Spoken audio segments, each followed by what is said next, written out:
What is going on, lads, and welcome back to another video on the Hooked On SuperCoach channel. In today's video, it will be an EPL SuperCoach video. So, without further ado, let's get into today's video.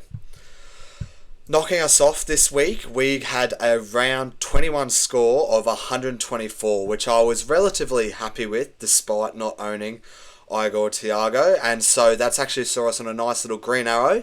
Now we're sitting at a season rank of 135, so we're getting close to the top 100. Trades are a bit of a worry, however, we're tracking good. So let's have a look at a Gameweek 21 review. So how did we score 124 points? The Arsenal defenders, for one, we had Raya, Gabriel and Timber all having a clean sheet in that game against Liverpool there. And so yeah, Raya 10 points, Gabriel 12 points, Timber 13 points. Super happy with them. They're pretty much set and forgets for the rest of the season. I will be holding them and won't be selling them unless someone gets injured, of course, there. But yeah, Arsenal's defence is just elite this year, so you definitely want to load up on their defenders. Moving on to my other defender, I had Dorgu. As I kind of reiterated last video, United had that really nice matchup there against, it was Burnley, wasn't it? It was Burnley. And even though they didn't win in a 2-2 draw there, he still ended up walking away with 17 points. So very happy with him there. And now we'll get into it later, but he can be moved on there. On the bench, I had Gvardiol, so the news has come out now that he's out for about 2 to 3 months, so he can definitely be moved on. However, with the depth and with the kind of lack of defenders that I'm really keen on, there is no rush, in my opinion, to move him on at this point in time anyway, but he can absolutely be sold and moved on, especially if you don't have the Arsenal defenders there. And then Van Dijk, obviously the 0-0 game against Arsenal, he ended up keeping a clean sheet well. However, only ended up scoring 9 points compared to Timber and Gabriel's 12 and 13 points respectively there. So, look, I've nailed the sit starts pretty much this week. I could have maybe benched Palmer or Bowen or Foden for Van Dijk, but apart from that, it all worked out pretty well in that regard there. Moving on to midfields, as I said, Bruno Fernandes, he's back, and if he's back, you want him in your side. He walked away with 14 points. They're pretty much doing nothing and in about 60 minutes. So I know he got an assist, and yeah, 61 minutes, got an assist and 14 points against Burnley there. The next two matchups aren't ideal. However, it's Bruno Fernandes, and with the sacking of Almiron, I believe Bruno's going to be sitting in the 10 now for United. So maybe from a base stats and a defensive sort of side of things, he will lose that. However, he will make up for it with the attacking threat. His attack will now go through the roof and will be a lot higher if he does end up continuing to play in that cam position there. So if you don't have Bruno, you're going to want to make a move for him very shortly. However, as I mentioned there, the next two matchups aren't ideal. You've got the Manchester United derby this week, I believe. And then it is Arsenal, the week after that. And then Fulham, who have been playing pretty well after that.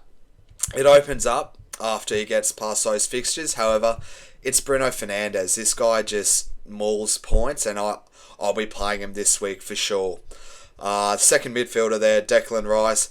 Happy with him. 0-0 draw, base stats, 9 points. No complaints there. Now, moving on to maybe the disappointments a little bit of the week. We had Cole Palmer, 2 points. Now, look, Chelsea's fixtures have a nice little fixture string in Game Week 24. However, Game Week 22 and 23 are still decent enough games for Chelsea.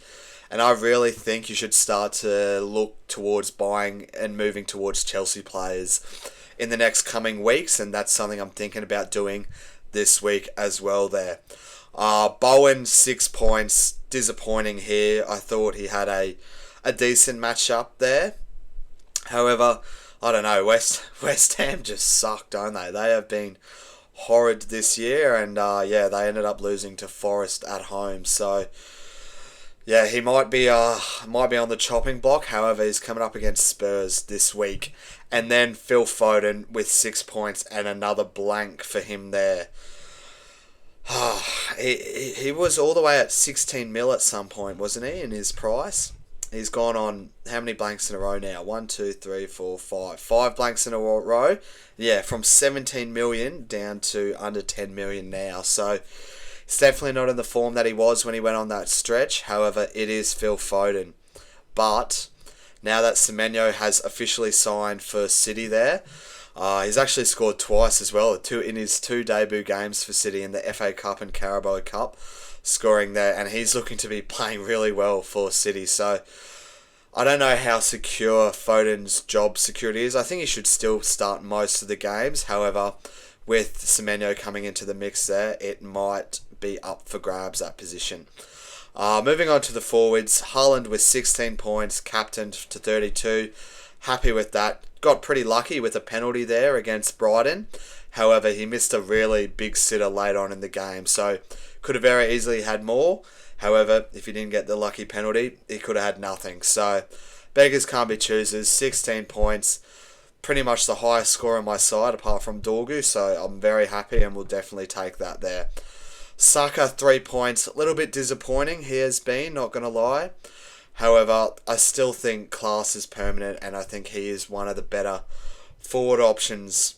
And then sitting on the bench there, Ekitike again. So, kind of advised if you had Ekitike to hold for this week's matchup against Burnley. However, Igor Thiago ended up scoring a double, and how many points did he score last week? I just can't believe this Thiago bloke. Hey, I bring him in and sell him and get no points, and now he's just going nuts. So he scored 22 points, so he's in some really good form at the moment, and the best part is it's open play goals and not penalties. So, yeah, he very much might be a transfer target moving forward. So that wraps up kind of game week 21, how we went, what went well. Now we're looking forward to game week 22. We'll have a quick discussion of the most bought and sold players, and then we'll get into sort of my trades and plans and captaincy for the week. So looking at the most traded out players for the week first, we'll rank it by the top 10%. And sitting in number 1 is Hugo Ekitike. And I'm going to disagree with this. I don't think you should sell him this week. As I mentioned there, Liverpool are versing Burnley this weekend. Ekitike was also on the bench for their midweek game, so he's back, and you would think he would be starting for this game. And against Burnley, hopefully, well, for us Ekitike holders, he returns, and without spoiling it too far, he's going to be my captain this week. So I would really be undoing that trade. I get Thiago's been killing it, and yeah, it's an incredible swing, the old Thiago to Ekitike trade a couple weeks ago. Ekitike's done nothing and Thiago's gone ham, so I've got to hold the Ekitike, especially with trades running low. Give him this week and maybe we reassess next week there. Moving on, Diaz and Gvardiol, they're both injured. They can both be moved on. However, no real rush, as I don't see any too far and away clear defenders that you've got to have at this point in time. And I'm looking at almost running a 2-5-3 this week. So as long as you've got your 2 Arsenal defenders with Gabriel and Timber, I think you should be fine there. So yeah, you can definitely sell them, move them on. However, I'm looking to really move on Gvardiol to Munoz, and Munoz is still not back yet. So I'm looking to hold just Gvardiol for now, for no reason really, just as being a placeholder for Munoz there. Number 4th most sold, Cucurella.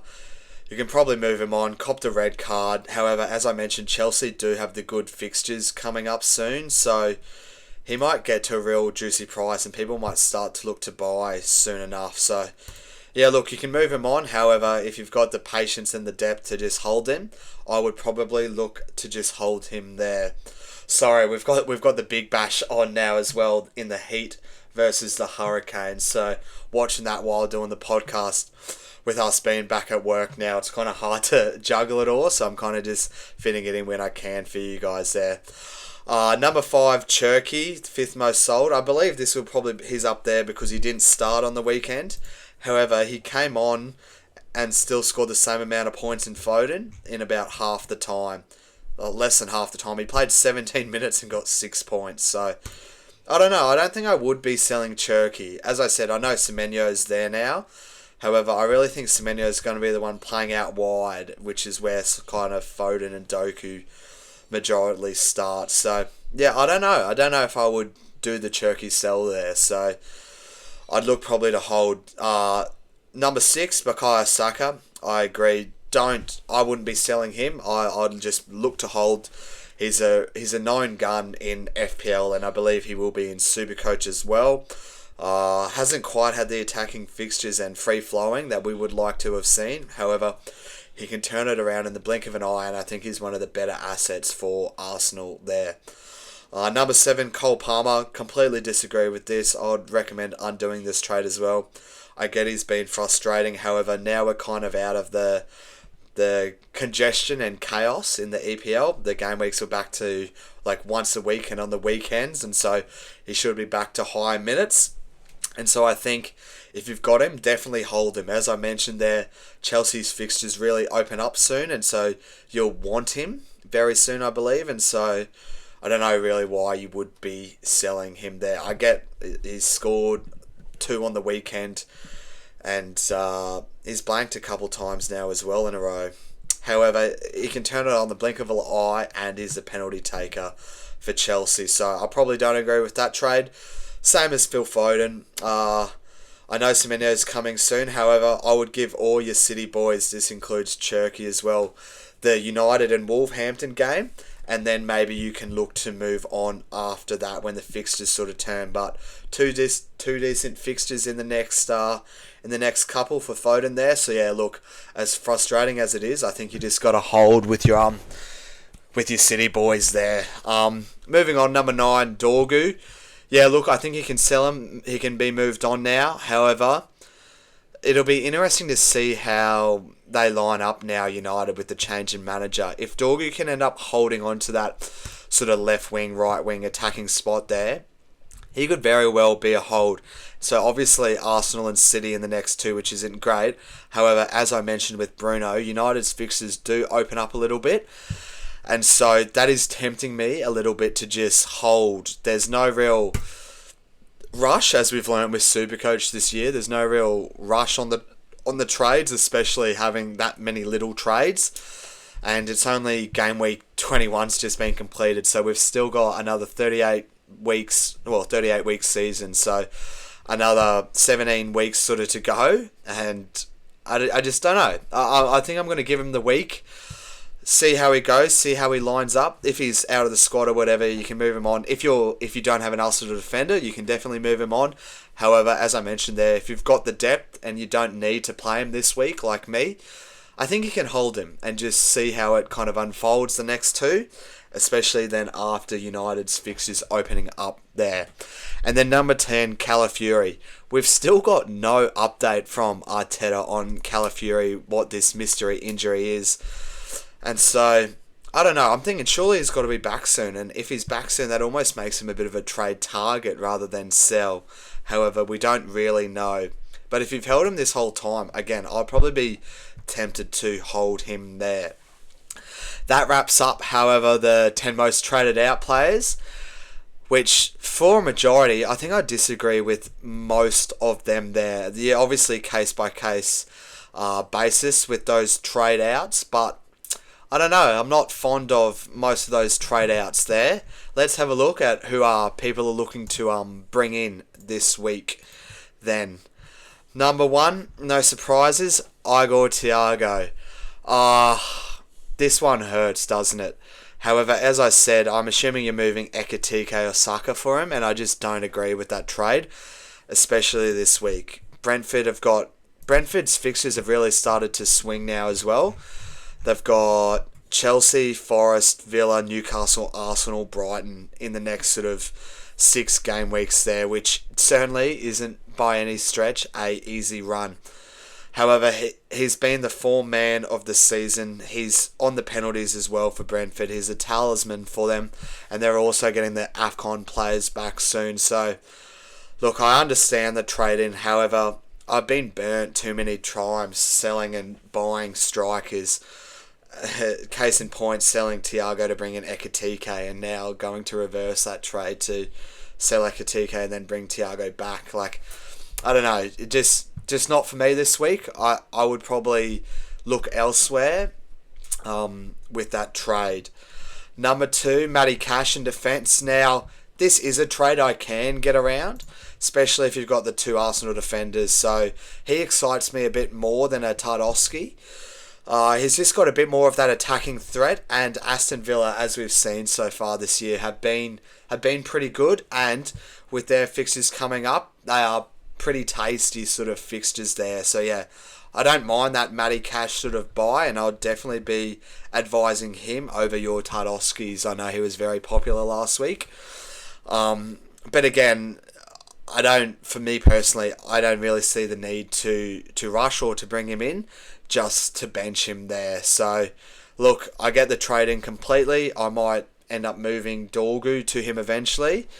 However, at this time and point, like, Everton have been alright. I think Everton will probably end up scoring. He could get that attacking threat. He does possess that and could get sort of those attacking points there. However, yeah, I don't know. I don't mind the option at all as a buy-in. However, I just don't know if this week is sort of the best week to buy him there. Timber and Gabriel will knock him out together. If you don't own him, absolutely, you have to bring him into your team. I think they're by far and away the sort of 2 defenders you want to own there in defence. Moving on to number 4, Bruno Guimaraes, my boy. I have him in FPL.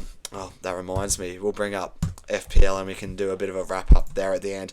Have him in FPL, and he's been killing it. He's returned 3 weeks in a row. It feels that he gets very lucky with his points. He's just in the right place at the right time. He's scoring off corners. He's taking penalties when all the 3 penalty takers are off the pitch. And he's just, in the right place at the right time. So, I don't know if I'd knock the buy-in at all if you think he can keep it up. However, I kind of like to chase the points and not follow the points and kind of play catch-up there. And as I said, Bruno's kind of returned in these last 3 games.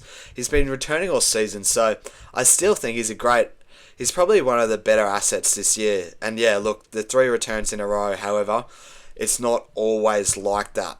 In saying that though, they do have Wolves this week and a decent set of fixtures coming up, so I can get around the trade-in. I know in FPL I have him there and I'm very happy to own him. However, in SuperCoach, being at 13k, I just aren't sold, and I think you're kind of paying top dollar for him. However, Wolves this week, so he could very well return again and keep going up in price there. Number 6, Bruno Fernandes. As I mentioned, I probably would bring him in ahead of Bruno Guimaraes. I think, despite the tough sort of fixes in the next 2, possibly both Brunos are season-long keepers. So, yep, bring him in if you can. Number 7, Guehi. I don't mind this one either. So, bit of value around now for Guehi. He's dropped down all the way to 6 mil. And Palace's fixtures are really starting to turn soon. So, I'm kind of hoping we get news on Munoz, being that he's back by the end of January, so I'll go with Munoz. However, if Munoz is still out, I might going for Guehi there. And also, it looks like he's going to stay at Palace for the season and then move on in the summer. So, yeah, I don't mind this trade-in at all if you're in need of a defender there. Like, him and Matty Cash, kind of pick your poison. I probably prefer a Guehi. Well, no, I prefer a Matty Cash because of the attacking threat. However, we've seen this year Guehi's kind of that attacking goal scorer for Palace on set pieces and defenders. As we see Kawaja pull a 6 away there for the Brisbane Heat. And so yeah, I really don't mind Guehi at all there. Number 8, Harvey Barnes. Probably would advise against this. He's a bit of a trap flick in the plan.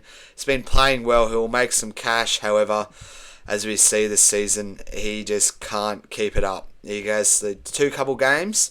Look at this, 28. He had a 15, 28, and then 4, 6, 2, 1, 2, 5, 5, 28 again. And then, so who knows? He might be on for a big score this week, and then back down to the single-digit blanks. But as a trade-in with the limited amount of trades, not really for me there.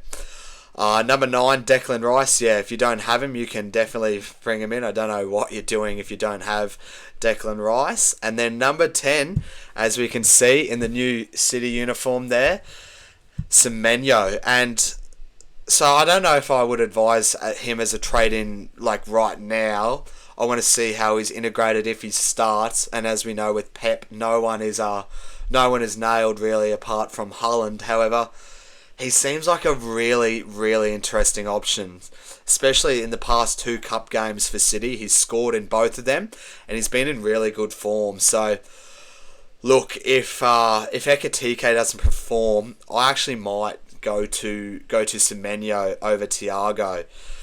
However, it's going to be a watch and wait. As I said, not really rushing to bring him in this week. However, he's a class player now playing in a classy team.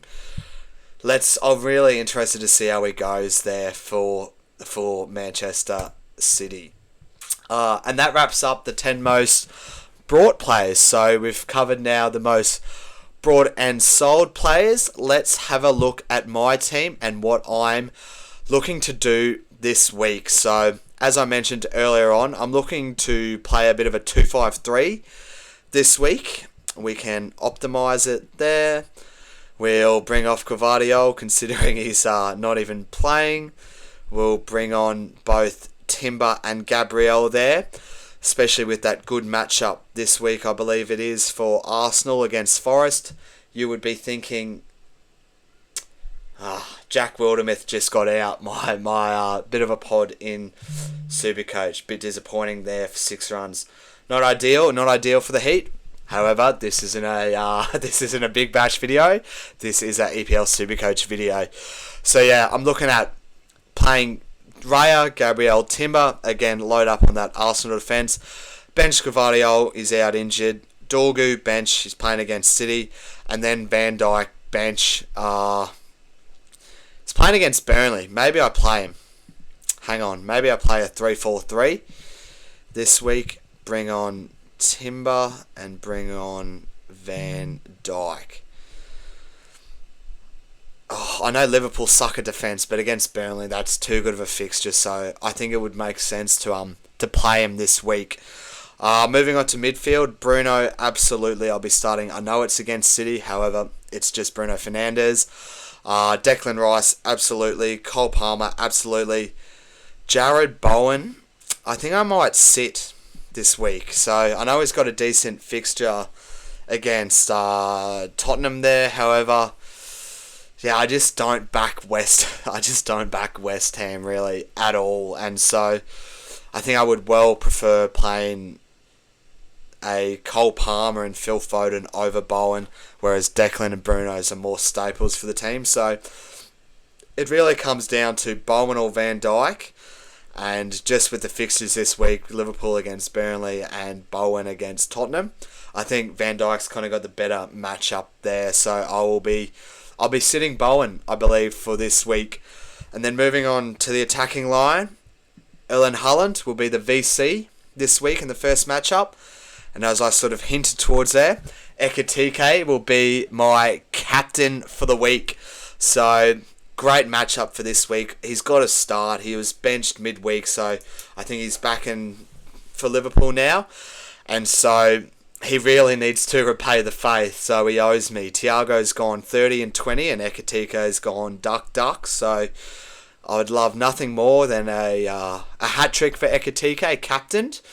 And that would be great. That would see me with big green arrows there. And then we've got Bukayo Saka sitting there as well. So yeah, that's how I'm going to be lining up for this week. No trades again. No trades. I've got 14 trades. I could do a defensive transfer in Gvardiol or Dorgu. However, I don't see the point, especially when I'm not really going to start them anyway. Like, I wouldn't start Matty Cash or Gawehi anyway this week over this team. And so yeah, I'm just holding trades again this week. As I mentioned there, I'll be looking to bring in a Munoz for Gvardiol once we hear that he's coming back and once I see him return to play. And then this Dorgu position is kind of the one that's up in the air. So if Dorgu keeps starting an attack, I think I will end up keeping him. However, if he doesn't, it can be moved on for a Matty Cash. As I said, not really too keen on James Tarkowski. I'd be more keen on maybe bringing in a Reece James. I think I could get around Dorgu to Reece James, depending on the fitness, obviously, of Reece James and then the position of Dorgu. But yeah, I might look to bring in Reece James in the coming weeks. Same as Enzo Fernandez. I'm pretty keen on Enzo Fernandez as well. We've seen with the change of managers, it looks like Enzo's playing in that number 10 sort of position for Chelsea. And as I've mentioned already in this video, Chelsea's fixtures really sort of start to open up soon. Not exactly the next two, but sort of after that, they really open up for Chelsea. And so he's someone I'm very keen to bring in. I'm kind of keen to load up on both Enzo and Palmer there. However, it'll just be figuring out who to sell. And so at this point in time, it's looking like Bowen. However, could be Foden in 2 weeks, depending on if he does anything soon. And who knows, with Semenyo now starting, we might see Foden get benched for Semenyo there. However, that wraps up another Hooked On SuperCoach video. Don't worry, I'm jumping the gun. A quick shout out to the league. We've got the Hooked On EPL SuperCoach League. League code is 700950, so jump in if you haven't joined. We've got 37 legends in there. And we've got number 1, Big Huss, you're a wizard, Bruno. Sitting in number 1 in the league and number 1 overall in SuperCoach. So he's flying. Hopefully you keep it up there, mate. And yeah, he's got the same front line as me. And midfield as me. I wonder if he'll be looking to hold Ekitike this week like me there. But yeah, make sure to join the league. Also, just a massive shout out. I looked at the stats. 90% of the viewers, so 90% of you watching right now, are not subscribed. Subscribing is free, so just subscribe. You can always unsubscribe, although I wouldn't recommend that. But you just subscribe. It really helps the channel and boosts the engagement and tries to get the content out. And so I think I'm doing pretty well with the ranks and with the content this year. So yeah, would really appreciate subscribe as well as a like there as well from you legends there. So that wraps up the EPL SuperCoach. We'll quickly touch on FPL. So we scored 70 points in FPL. We took a hit. So it's funny, in FPL I brought in Tarkowski and Thiago. And so it's kind of hypocritical to the SuperCoach. However, they're 2 different games. And so yeah, 70 points last week with a kind of massive, nice green arrow. Sitting now in a season rank of 170k overall out of about 13 million players there. And so yeah, Pickford, Tarkowski, Timber, Gabriel, happy days. Saka blanked, Foden blanked, Cunha blanked. Bruno Guimaraes, as I said, just keeps getting it done. And Harry Wilson is the man, isn't he? He's killing it there for Fulham. Haaland up top, just default captaincy return, and then Thiago there. So the -4, the hit to sell Ekitike worked out. And so I'm happy with that there. And so yeah, we're sitting in a good sort of spot. I don't think I'm going to trade in FPL this week. I think I'll just roll the transfer. Kind of got a good lineup, I believe, for this week. I'm benching Anderson, which is a little bit annoying. I might end up switching it around somehow and play him. But yeah, we're sitting in a pretty good spot in the FPL. Probably holding trades in both FPL and SuperCoach this week. Oh no, sorry, that's a lie. I've already traded in FPL. I've sold Cunha to Bruno Fernandez there. So yeah, that's my trades in FPL, SuperCoach, FPL and EPL SuperCoach. So yeah, don't forget to like, comment and subscribe, guys. And I'll see you all for Game Week 22 review. Cheers, guys.